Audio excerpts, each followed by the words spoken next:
Welcome, everyone. Thanks so much for joining us for a 313 Reads community conversation. Today, we're talking about culturally sustaining literacy. What is it and why is it critical to literacy equity? Today, I am so excited to be joined by two amazing colleagues, Dr. Rosalyn Shahid. Welcome, Roz. Thank you for having me. I'm so Yes. excited to be here. Yes, and we're all going to introduce ourselves in a moment. And Amber Lawson, welcome, Amber. Thank you for having me. Yeah, of course. And just to let folks know, this is going to be pretty informal conversation, which is why we call it community conversation. We have our beverages in hand, so sort of like a coffee talk. But really grateful to be here with both of you. And let's start with you, Roz. Would you introduce yourself to folks? Absolutely. I am Dr. Rosalyn Shahid, and it is really an honor to be here amongst friends today to talk about something that's dear to my heart, which is literacy, advocacy, and centering children, right? So part of my work is a literacy consultant with Wayne County RESA. For those of you who may not know the work of RESA, we actually support schools throughout Wayne County, including Detroit Public Schools, 32 other school districts, and over 100 PSAs. Wow. So our work is pretty vast, but centering on that idea of community, we actually focus. That's one of the foundational pillars of the work that we do at RESA, is to be in proximity with the people. So I'm happy to be with you all today. Thank you, Roz. And if folks aren't familiar with Wayne RESA, I would describe it, and Roz, tell me if I would describe this wrong. It's the intermediate school district. So it's like the school districts are what schools roll up to, and then districts roll up to an intermediate school district. And they support with professional development and leadership. And I've been really grateful, Roz, to learn from and with you and PD that you've organized and facilitated around things like Dr. Goldie Muhammad's work. So I've loved learning with you. Yes. Really grateful to be here today. Amber, would you introduce yourself? Yes. So I'm Amber Lawson. I am a doctoral candidate in the Curriculum Instruction and Teacher Education program at Michigan State University. My research is in making foundational literacy culturally responsive for kids of color in grades K through 2. And before I started my program, I taught kindergarten and first grade in Detroit metropolitan communities. Welcome. And what I love too is that we have an MRA connection here, Michigan Reading Association connection here. So Amber, you are one of your advisors in your doctoral program is Dr. Pat Edwards, who served as a former president of Michigan Reading Association. And Roz, you were one of the folks who co-founded the Diversity and Social Justice Committee of MRA and have been really involved as well. So I love that. Hi, I'm Leah. I've served MRA in different roles and I'm currently the editor of the Michigan Reading Journal, but I serve as the executive director of 313 Reads. Like Amber and Roz, I've also been a classroom teacher, literacy coach, university professor, and I'm really excited to be serving in community literacy now. I want to frame a little bit about 313 Reads because I want to make sure folks have a sense of what we do. I encourage you to take a look at our website, which is 313reads.org.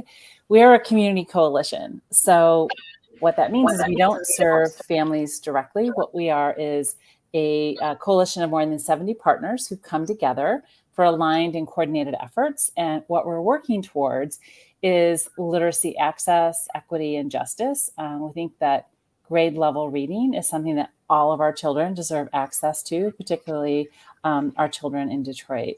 And some of the ways that we do that, part of it is what we're doing here today. It's collective learning. So coming together and saying, we're all teachers, we're all learners, let's learn together. We also center on making sure that folks who are doing this really important boots on the ground work of literacy programming have what they need, right? Do they have resources they need, like book access? Do they have access to professional learning? So they have the tools they need for literacy that is culturally sustaining and research-based and data-informed. So that's a little bit about what we do. And Elise is with us today in the background as our 313 Reads admin. Elise, if possible, if you could drop in the link to our website and our newsletter sign up, I'd be really grateful so folks can learn more about us. So welcome everyone. And please, if you're on Facebook, drop in the chat, who you are, where you're from. We'd love to hear from you. And as you have questions or comments or thoughts, please drop them in. Elisa's monitoring that chat and she'll be lifting those up so that we can address those. So thank you so much. All right, so we're here to talk about culturally sustaining literacy. So these buzzwords get thrown around a lot, right? It's like everything now is equity. And I'm like, wait, but are you really talking about equity?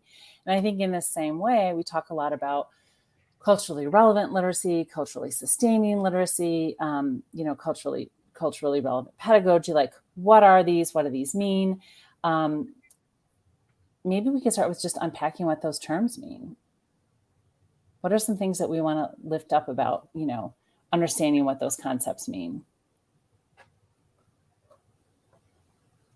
Like to start us off, Amber, or would you like for me to go?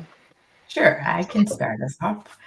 So I think of those terms as frameworks designed by scholars with the common goal of supporting culturally and linguistically diverse students from historically marginalized communities for them to be able to use their capital in the classroom. And kids, especially little people, they can use their capital by using their lived experiences and language experiences that are a part of their identities to support them in advancing their academic growth through meaningful and relatable experiences during instruction. I love that so much. All that you said, right, Amber? And I'm so grateful that you named that culturally responsive instruction also includes little people, right? Mm-hmm. I am reminded of just a few pieces, and I have these in my slides, but I think we should just kind of talk about it, right? So if we think about culturally responsive instruction, we're thinking about really these three pillars, which include students' ability to have academic success, for them to have that cultural knowledge that Amber already mentioned, right, which is that identity piece. But there's a third pillar, which is this critical consciousness around how are we interacting with text or books or language, and all of these pieces that sometimes goes overlooked. And so that's the critical piece in my work that we try to think about. How do we help students, also teachers and community members, access text in such a way that it empowers them to do something differently, right? Or to serve as change agents in their community. So the culturally responsive instruction is really about action. That's how I think about it. And, I think that's the piece that we want to sustain, that actionable piece. So as I mentioned earlier, in part of my work, we're going into schools where we're thinking about how do we build teacher capacity, principal capacity, those kinds of things. So when we leave, how does that information stay with the children, with the community, with the teachers, right? And so it's what Amber has lifted, is that it has to start early in, pre-K, K spaces, and it has to be part of that, the shared values of the school community.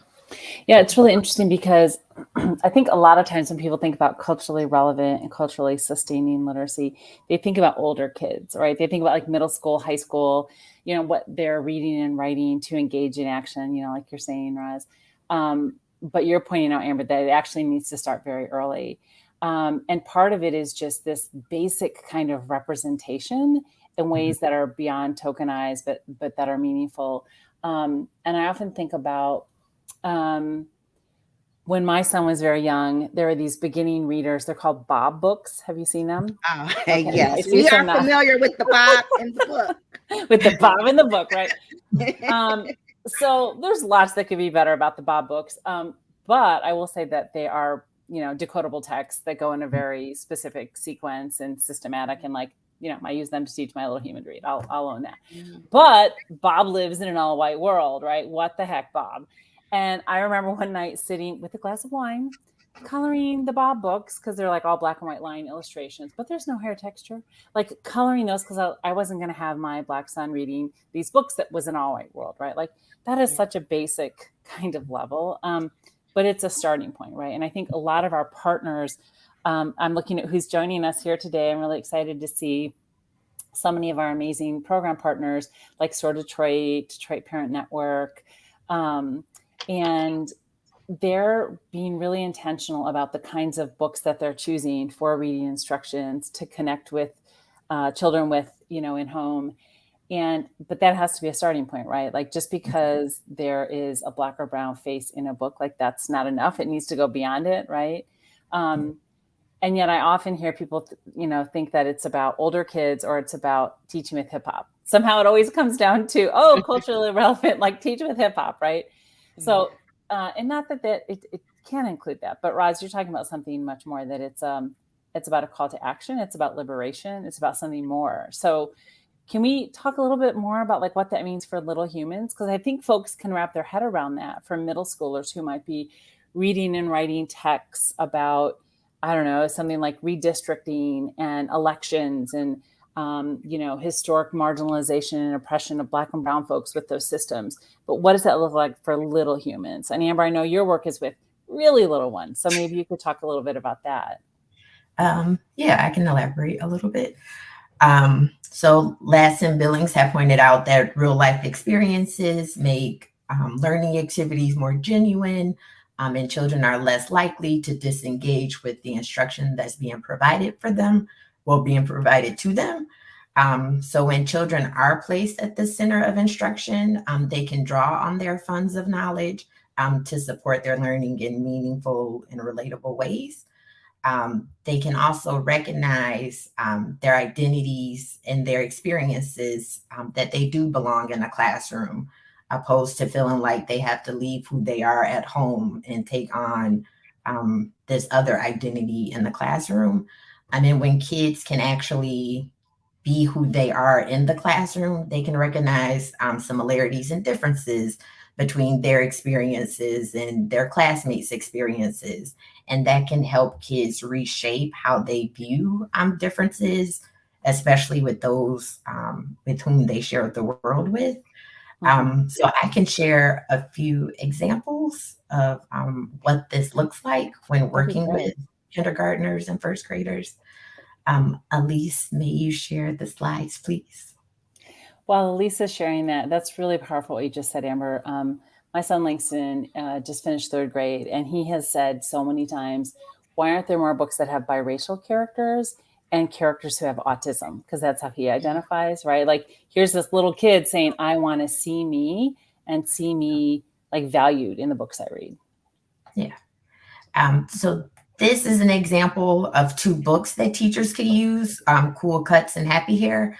A lot of the phrases that they use to name the hairstyles use alliteration. And this can support students in recognizing beginning sounds and words through good visual representation of Black hairstyles. Next slide, Elise. So after children engage in the books, teachers could provide children with their own templates for them to draw a self-portrait of themselves with their favorite hairstyle, where kids might think of an adjective to describe that hairstyle, like hip hijab or bad buns. And then kids can read their page to the class, and then the class could figure out what beginning sound do they hear at the beginning of those words. And this will also help kids make a direct connection between reading and writing to phonemic awareness instruction. Next slide, Elise. I'll share one more example. Go ahead. No, Beverly asked a question about the slides. And yes, Beverly, we have these saved in a folder and we'll share them out with participants afterwards. Thank you for raising that question. So I worked with a first grade teacher where the kids were learning OU spells the sound ow. And the curricular decodable reader focused on the narrator sharing all the things that they see and hear when they look out of a window.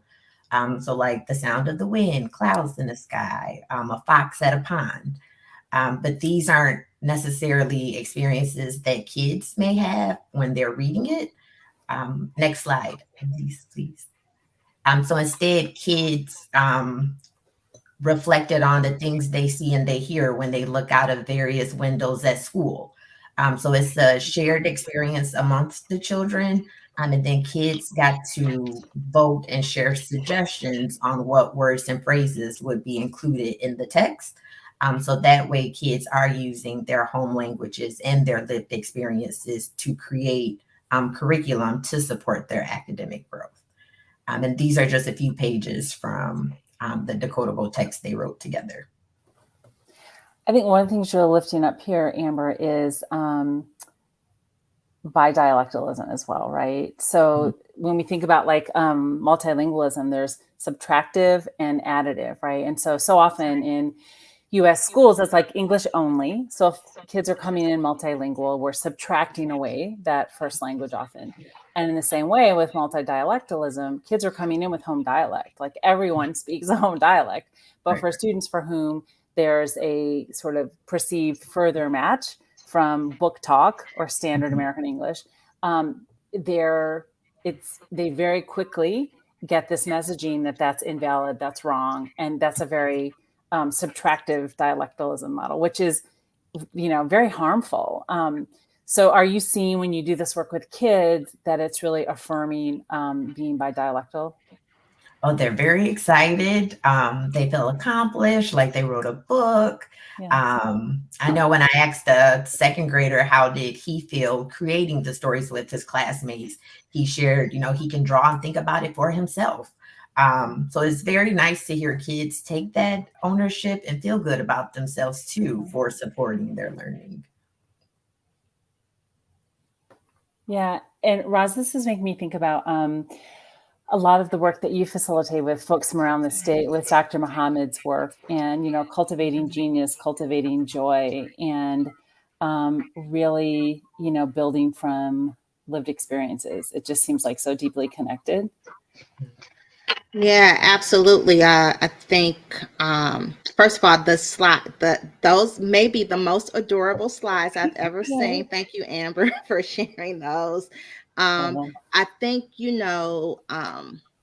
part of Dr. Muhammad's work really, it extends what I talked about earlier, which was, from Gloria Ladson-Billings, this idea of, cultural awareness, right?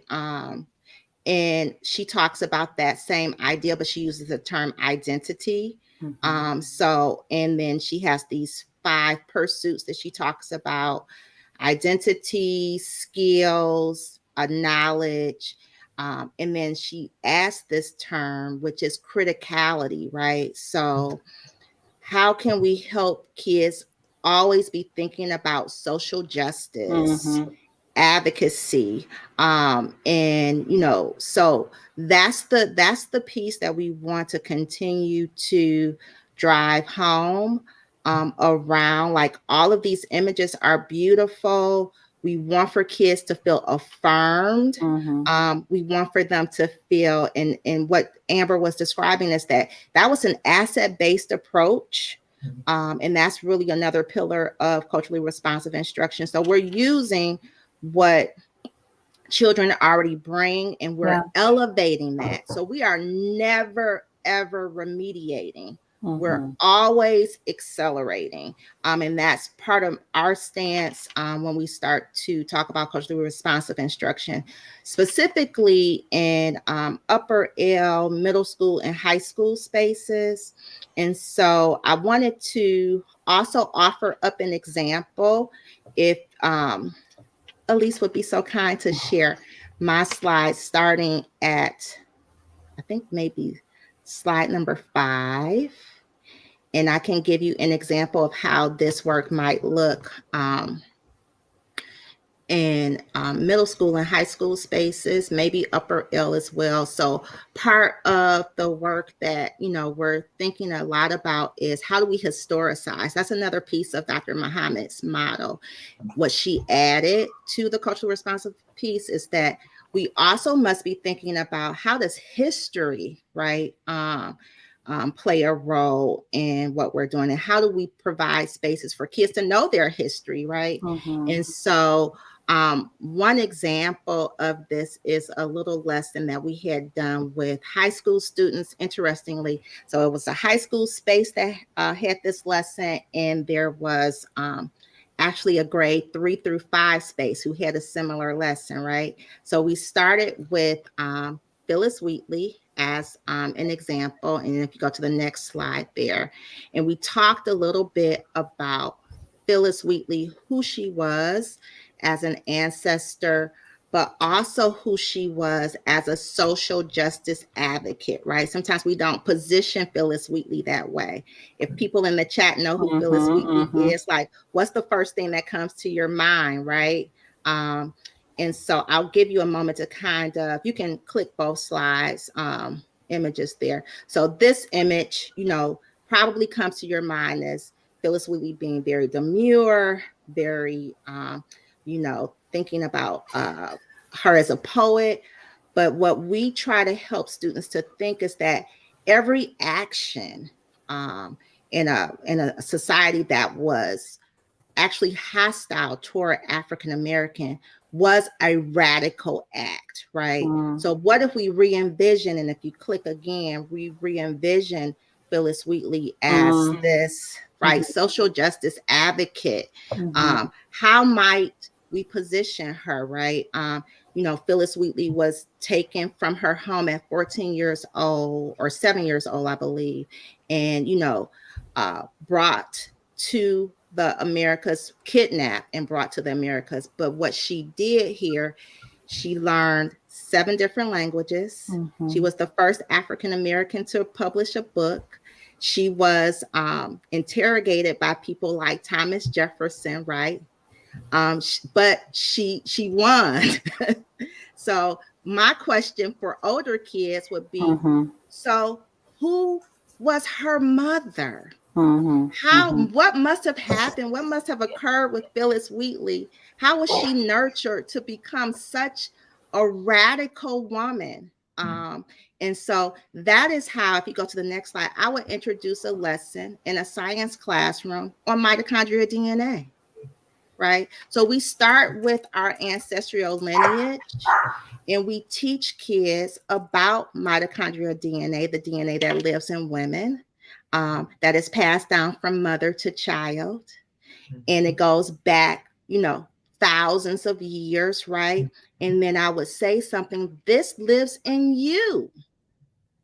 You are the ancestor of, right, the descendant of these women, right? And so connecting those kinds of things to their mothers, their lineage. And then that's how we would enter into a discussion about mitochondrial DNA. Now, I could have done that differently. I could have focused just directly on the skill, right, that we're learning about this idea in science, but instead I center it in the histories of African people.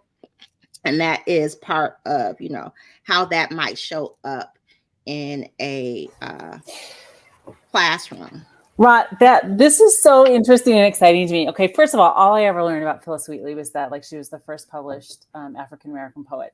That's it, right? Because it wasn't Phyllis Wheatley and her descendants who are telling the story, right? So who gets to tell the story? But this framing around something like DNA, right? Like, this is really, really powerful. And it could have been just like, was it Watson and Crick or Cricks who discovered DNA, right? Like, there's that framing typically when you teach DNA, like maybe Henrietta Lacks, and now you're talking. I know, right? Like, so, and if you haven't read The Immortal Life of Henrietta Lacks, you have to read it. Her cells, the HeLa cells, have shaped all medical research and were obtained from her without her consent as a Black woman. So in essence, she was experimented on medically, and it's led to so much medically. Anyway, but but this is really interesting, right? Like there's always a framing. And I think to me, that's what's really fascinating when people say like, does everything have to be about race and justice and empowerment and power? And it's like, it is, right? It is.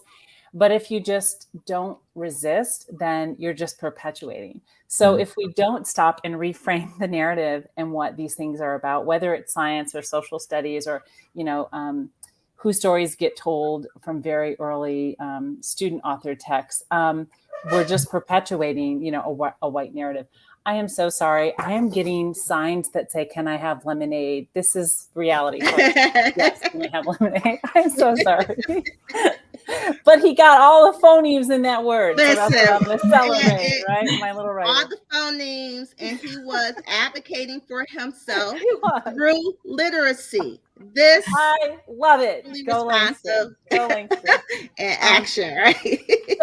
But this also makes me think about, okay, when you give that example, Roz, like super powerful. And I imagine some people might be saying like, well, I understand like when kids are older, but again, like what does it look like when they're younger? And I think often about, I was reading a book to my third grade class, right? They're all on the little carpet and I'm reading to my kids. And it was actually from our social studies textbook. I was reading aloud to them because Cal Surprise, that was written so far above kids' reading level. So I was doing it as read aloud. And it was like, Harriet Tubman was born a slave. Like make that record scratch sound. I'm like, oh, stop. Friends, she was not born a slave. She was enslaved at birth, right? She was enslaved at birth. Someone did this to her. Let's disrupt this narrative, right?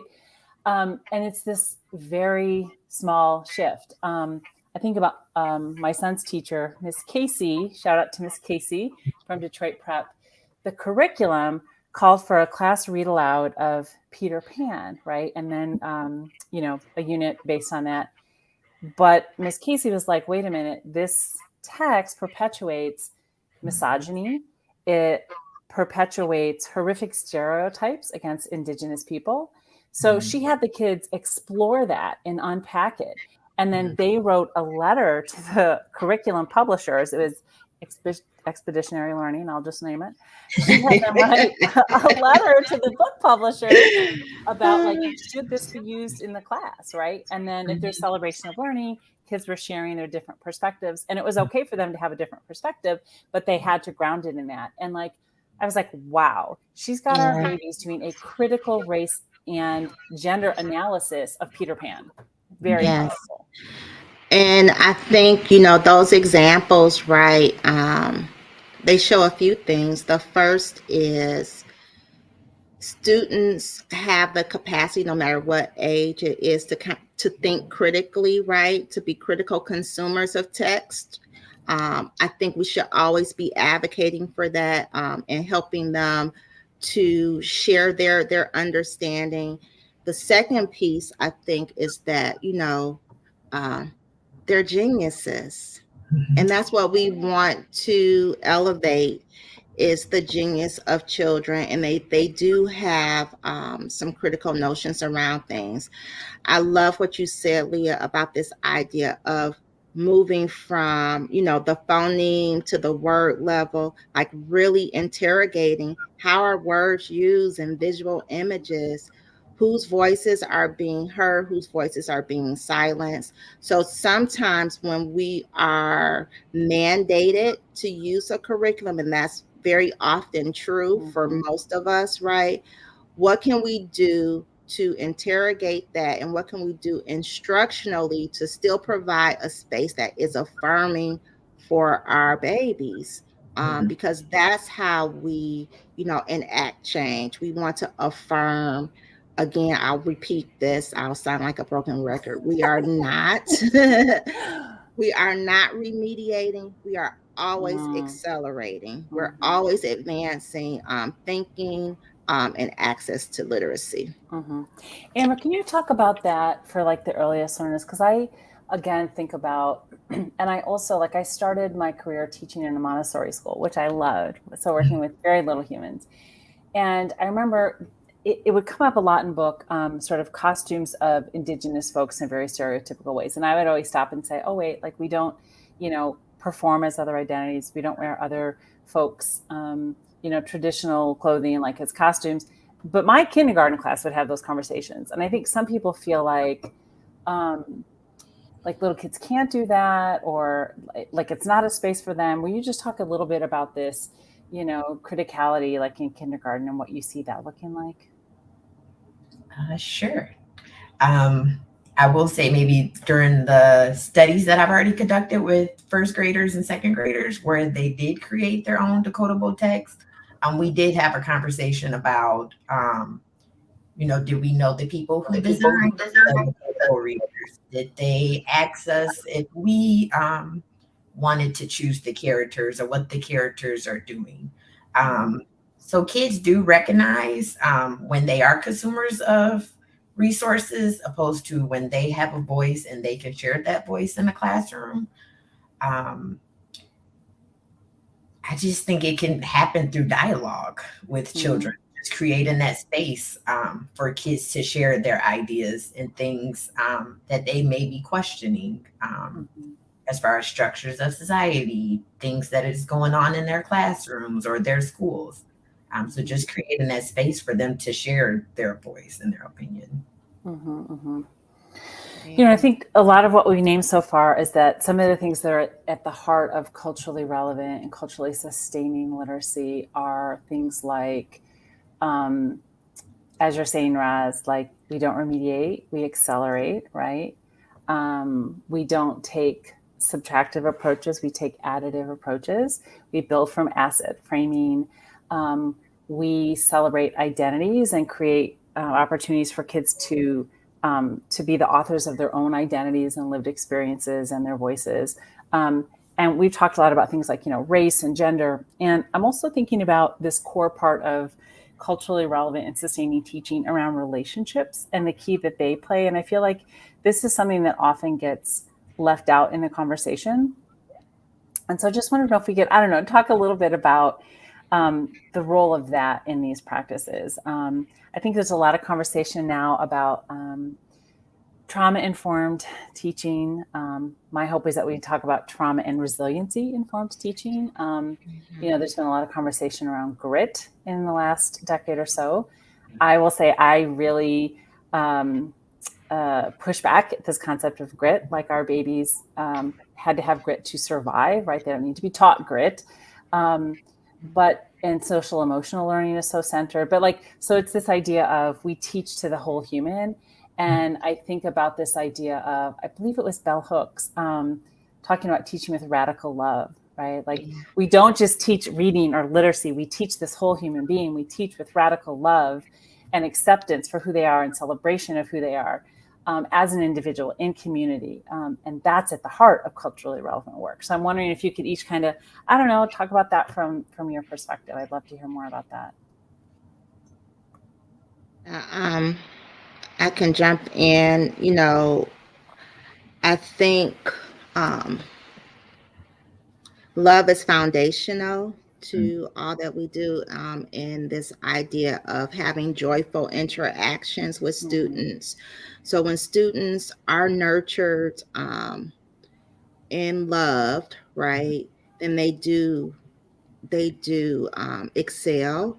But I think also teachers need to feel nurtured and loved. And so creating spaces for them to do the kind of radical work in the classroom is really important. Part of the trauma-informed work has been this adverse childhood experiences, ACEs. Many of you in the state of Michigan have probably heard of this, right? Where they actually, just kind of frame for us like what it means to be hurt, to be traumatized. And so prior to the pandemic, most of us have been traumatized in some way. And now after the pandemic, I think we can say with certainty, 100% of people have been, impacted in some traumatic way. And sometimes that trauma shows up, many times it shows up in the classroom space. So just acknowledging that this exists.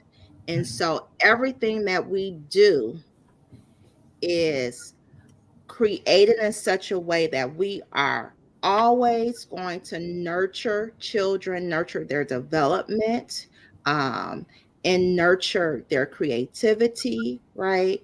And so I think, that just has to be part of our objective. So just like we write an objective about skills, and it goes back to Dr. Muhammad's framework, that identity piece.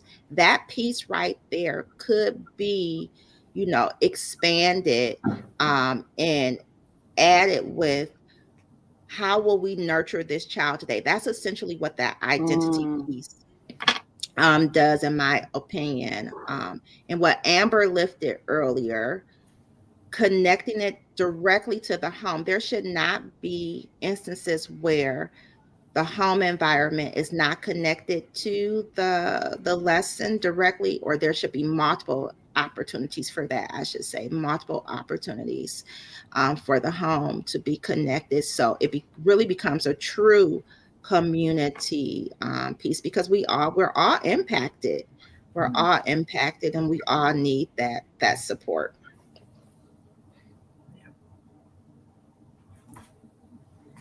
And then for little people, I would just emphasize relationships that I've built with kids, making time to ask them how was their day, or if they tell me a story, following up on the story. So it's not just I care about your academics, but I do care about you as a whole person. And I think sometimes kids do not get that from all adults in school, but they do appreciate when their teachers or adults care about who they are outside of just the academics. So may I share an example, right? Please. Like two examples. So this summer we had the privilege and honor of starting, we're calling it Boys College Summer Literacy Institute. And so I had an opportunity to work with grades 3 through 5, all African American males, and it was really about advanced literacy skills, developing advanced literacy skills. And so we were always thinking about relationships, but the piece that I wanted to elevate is the importance of the relationship with the family.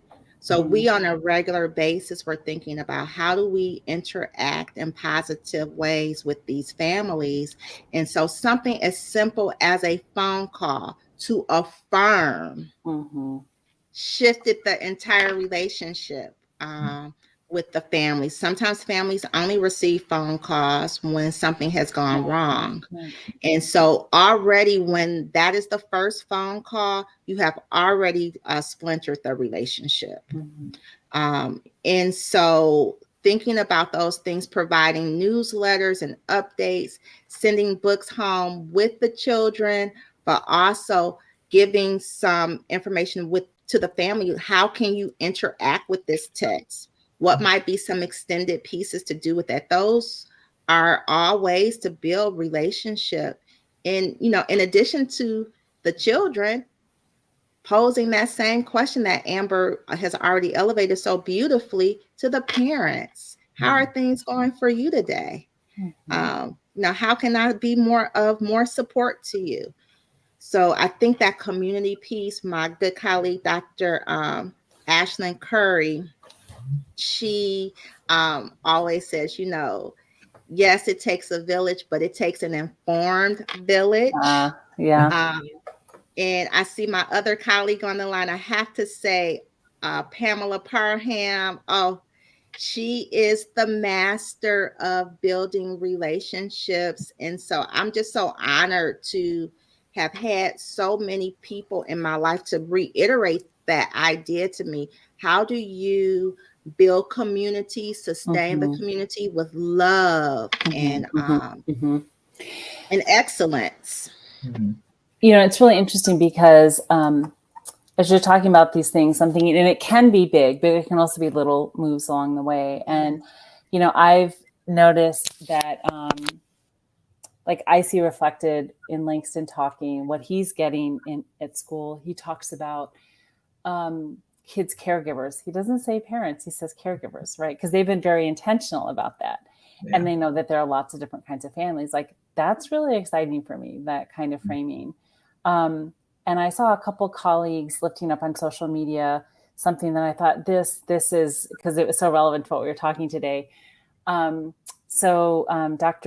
Kristen McElhaga, who is a former colleague of mine at Wayne State, and Corinne Lyons. Corinne is a teacher with DPSCD, and she is one of the folks. We love Corinne. I have know. to say that. Yeah, yeah. I have Wayne County. I'm going to claim Corinne. Corinne is also helping lead our Youth Literacy Justice Advisory Council. So yeah, think the world of her. But they both lifted up the same thing.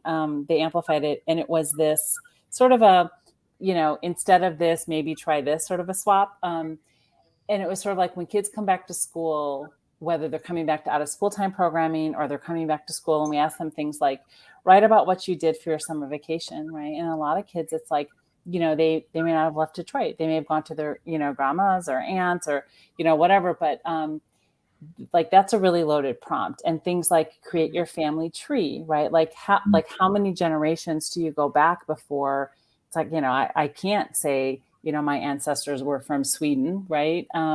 Because of chattel slavery. So, and even beyond that, recognizing that, again, just like lots of different families. And so it also lifted up the example of asking kids to create like their personal timeline with photos. Like, a lot of kids don't have access to like printed baby photos and things like that, right? And so simple shifts. So instead of like, what's your family tree? Like, how many generations can you go back? Do like a tree of people who love me, people who care about me, right? So you're still getting at those same concepts, but it's not marginalizing some kids or their identities. But I love that, these like little kinds of shifts that we can make. Yeah, and I think I love that idea of shifting and starting with some radical dreaming this school year. Yeah. What do you hope for this school year? And really listening in to students about what their hopes and their desires, and doing that work together as a class as you build that community of learners, steeping it in the idea of love, joy, nurturing, but also academic excellence, and also, the social justice elements, right? Like all the things that we say are pillars of culturally responsive instruction. It should be layered in all of what we do. So yeah, I think that's beautiful. Yeah, you hit on something, Roz, like that academic excellence. Like I don't know. I just don't know any other way to say it. Like our children. So, I live on the Lower East Side of Detroit. Like I mentioned, my son goes to school here in a public school. Like he and his classmates and all the kids who are attending school in Detroit deserve access to the same high quality instruction that kids do if I drive not too far and then I'm in Grosse Pointe, right? And suddenly like the district outcomes are like night and day. And it's not because these kids are inherently different in their capabilities or their genius or their brilliance, right? We know it's around resources, right? And we know it's around, systemic racism and like it's many, many intersectional systems. But we don't lower the bar. We don't lower the standards. And I think that's something that for me has been super exciting about the work of 313 Reads. It's folks coming together saying, yes, we do summer and out of school time programming to support literacy for kids. And we want to do it really well. We want to learn together. We want to keep adding tools to our tool belt. But you mentioned teachers earlier, Roz, and I think that's something for us to think about too. Is we want our kids to have access to high quality programs, high quality teaching, and those who are teaching them, whether those are school based teachers or community based, faith based, homeschool based, like they need access to the tools and resources that they need too, right? So I'm wondering, as we kind of head into the end of our time together today, if we can talk a little bit about any suggestions or recommendations you have for learning more, for continuing to grow, professionally. We always say here at 313 Reads, we're all learners, we're all teachers, we're on this journey together. So would love to hear what you have to lift up for folks. And I think, Amber, you compiled some resources. Do you want to share anything from those? Sure. I've used No More Culturally Irrelevant Teaching in undergrad courses that I've taught before, by Mariana Soto Manning, and some other authors. And I think it's a really accessible text to individuals who are new to culturally sustaining teaching. I think it's very helpful for teachers to grasp what it is, what it looks like. I think it's supportive of teachers reflecting on their own beliefs, their own identities, how who they are impacts their interactions with children and families. And I think it's a really good starting point for anyone who's just new to the topic. Thank you. And I'll, Elise, I'm going to pop the link to that in the internal chat. If you could share that with folks, I'd be really grateful. Thank you. So I'll add, there are so many resources. I'm going to put it also in the private chat, one of the Padlets that I've created. But, you know, we've been talking a lot about Cultivating Genius. I think that book and by Dr. Gholdy Muhammad is also a foundational text, right? Because she really provides a framework for how do you operationalize culturally responsive instruction. And she has examples from kindergarten all the way up through high school. Mm-hmm. And the framework really includes this idea of identity, skills, criticality, and that idea around, you know, building knowledge. So that particular text is, I think, really revolutionary because it pushes us almost beyond culturally and historic. It pushes us beyond culturally responsiveness into this field of being anti-racist practitioners, and, you know, steeping our work with that idea of criticality, so that social justice and the identity pieces. And I want to lift up one other piece. I also had the privilege of being one of the inaugural members of the 1619 Project with the Pulitzer Center.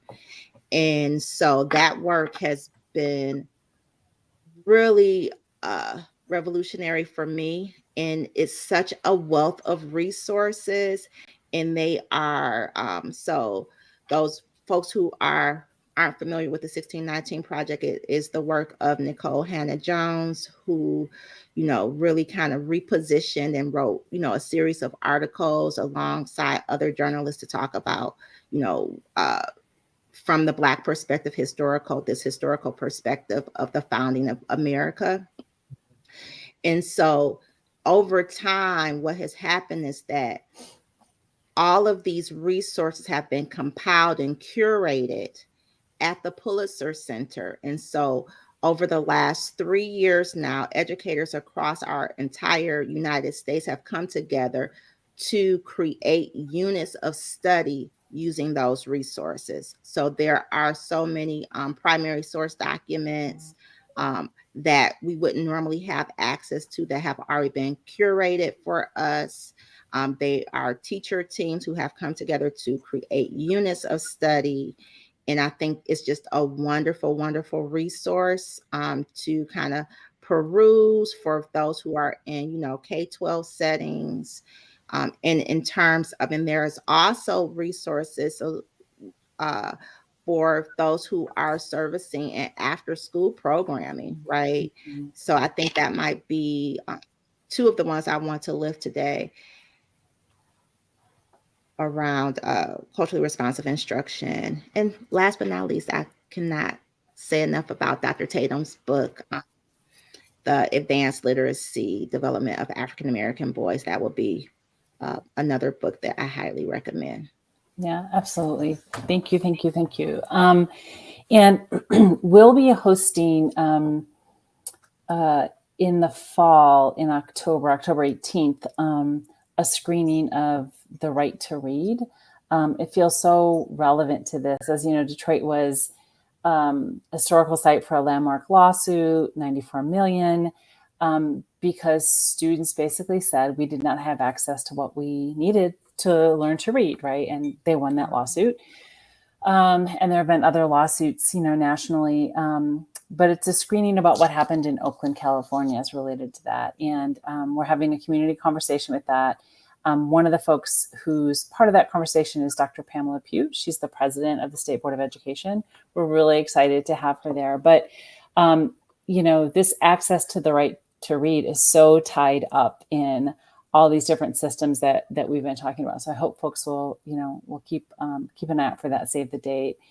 And, the other thing that I want to lift up is, again, we've talked about some really big things here, some great professional resources, but just this call to action, and that it can be these very small steps from, stopping, pausing during a read aloud and saying like, wait, let's examine the language, right? Like who's telling the story? How does this get framed? Who has the power in the story? It could be, Amber, you've shared examples of like making spaces for children to represent themselves with love. We talked about the importance of relationships, and would also just love to open up to any questions or suggestions, like from folks who are joining us live now. Thinking about, again, like our many program partners, they're wrapping up their summer programming. They'll have a light rest. They're going to then head into their fall programming towards the end of September. And as they're thinking about that, what might be some pivots or shifts? They may be big, but they can also be, pretty subtle as well. One that I think about often is, and I see this all the time, we probably all do, a child says something and they say that thing in their home dialect, and folks call that home dialect different things. Some may call it African-American vernacular English. My framing is we all speak vernacular. So African-American English, and then they automatically get corrected, like without attending to the meaning of the message, or doing a recasting to model multidialectalism. Like, how do we like honor home language by not feeling that it's that instant hypercorrection? Any other thoughts or questions, suggestions about ways that we operationalize this? That yes, they can be about continued professional learning, accessing some of these resources, but they're also, small steps as well. Well, I can add a small step, I think, is to continue to bring in those beautiful culturally responsive texts, the texts that are written for and by people of color. Mm-hmm. I think that's a really beautiful way to diversify, but also layering those texts with other visuals, right? So as I kind of lifted up, the 1619 Project is a great space. So the Pulitzer Center, the Schomburg Center, all those are, you have free digital access. So, I know I named earlier this idea of advancing and accelerating. So, we do a beautiful read aloud, and then we show a map, a beautiful map, right? Or we do a beautiful read aloud and we listen to a video, right? So we're always pairing multiple things and having kids kind of think across, talk across those ideas, and, just continuously building. So beautiful text, always beautiful illustrations, centering language that is affirming and concepts that are affirming, I think, are steps that we can all take. And I'll add, there is a children's book, Born on the Water, that teachers might start out with. Yes, Amber. Listen, I have it in my book bag. That is so beautiful. Thank you for lifting that. Yes. And then I'll add, maybe a small piece teachers can start with is giving kids choices, and then kind of work their way up to giving kids more and more of a voice throughout their experiences in the classroom. And I'll stop there. Yeah, I love that you both centered beautiful books. Elise, I put something in the chat. If we could lift that up in comments, I'd be grateful. The last week of February into the first week of March is annual Black Children's Book Week. And I just learned about this last year. You both probably knew about this. And I was like, what? This is amazing. We didn't have a lot of time, but we wanted to organize. And we worked together as a coalition with partners. We held an event that was hosted by Detroit Parent Network. And it was bringing together Black authors and illustrators and publishers of children's books. It was really, really powerful. So again, books that celebrate children, but also having them see authors, illustrators, publishers that look like them, like those are possible selves, possible identities, right? So please look for that. We're excited to be expanding our celebration of that, and hope that folks will join us in the celebration of that. We are just about at our time. I want to thank you both again so much. We will follow up to folks who joined us, folks who registered, with, again, a link to resources and contact information. Roz and Amber, thank you. I really look forward to continuing to collaborate in other ways. I admire both of you and your work so much. And just want to make space if there are any last thoughts that you want to lift up to folks. Well, I just want to say thank you. It has been an honor and privilege to talk with you all today, to be amongst friends. And I want to say a special thank you to Amber. She is, did you say doctoral candidate? Yes. Yes. So lift our sister up. It's just been a beautiful dialogue, and I appreciate, all that you're doing to support children, and Dr. Van Belle, all that you do to support children. Without ceasing, right? Because it takes a village, it takes an informed village. So I thank you all for what you do each and every day. Thank you. And I will echo Dr. Ross and say that it has been a pleasure being here today, and I am excited to continue doing the work. Yes. Yeah. Thank you both. All right. I hope everyone's headed into a restorative weekend. Thank you. Thank you.